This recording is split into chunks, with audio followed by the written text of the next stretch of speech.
आप देख रहे हैं रोशन पाकिस्तान न्यूज।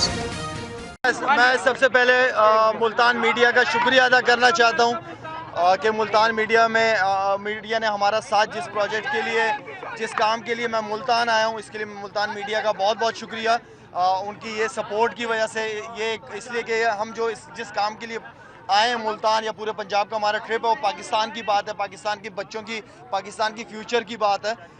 जिस मकसद के लिए हम लोग यहाँ पे आए, मेरी सबसे रिक्वेस्ट है कि पूरे पंजाब में जहाँ जहाँ हम जाएंगे मीडिया भी साथ दे, आवाम भी साथ दे, ताकि इंशाल्लाह जो हमारा नेक मकसद है उसमें हम सब मिलके कामयाब हों। प्रोजेक्ट डिटेल बताइएगा, किस किस्म का प्रोजेक्ट है? बच्चों की प्रोजेक्ट हमारा बच्चों की तालीम के हवाले से प्रोजेक्ट का नाम जो है हमारा तालीम होगी आम, हर बेटी के नाम।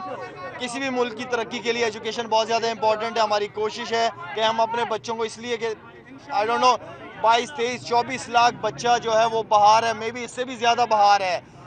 तो आई थिंक इवन कि मैं सब कहता हूँ कि 1 करोड़ 1.5 करोड़ बच्चा हमारे स्कूलों से बाहर है, और हमें उन बच्चों को स्कूल्स तक लेके आना है ताकि वो बच्चे, ख़ास तौर पे बेटियाँ, क्योंकि माशरा बेटियों से चलता है, औरतों से चलता है, तो हम चाहते हैं कि हमारी बेटियां अपने पाँव पे खुद खड़ी हों। अच्छा, कल बहुत सारे इवेंट्स हैं, क्या एक्सपेक्ट कर रहे हैं कि क्या आपको रिस्पांस मिलेगा यहाँ मुल्तान से? एक्सपेक्टेशन तो बहुत ज़्यादा है इंशाल्लाह। आई नो कि आप लोग आए हैं, आप लोगों के आने की वजह से इंशाल्लाह लोगों को अवेयरनेस जाएगी, एक पॉजिटिव मैसेज जाएगा।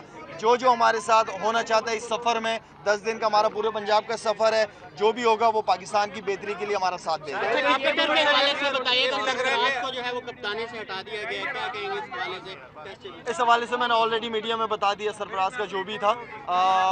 मेरे ख्याल में जो बेस्ट चॉइस थी आपके पास, सरफराज ने बड़ी अच्छी परफॉर्मेंस दी है, टीम को बहुत अच्छा लेके चला है। आई नो टेम्पररी चीज़ें होती हैं, इंशाल्लाह वो ठीक हो जाएगी।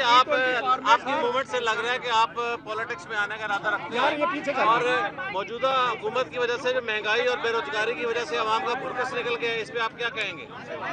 यार हम सबको पता है, मेरे ख्याल में थोड़ा सा सब्र से काम ले लेना चाहिए। थोड़ा सा टाइम गवर्नमेंट को बिल्कुल देना चाहिए। मेरे ख्याल में होप, हमारी फाउंडेशन की टैगलाइन है होप नॉट आउट, तो इंशाल्लाह उम्मीद है, हम सबको उम्मीद है।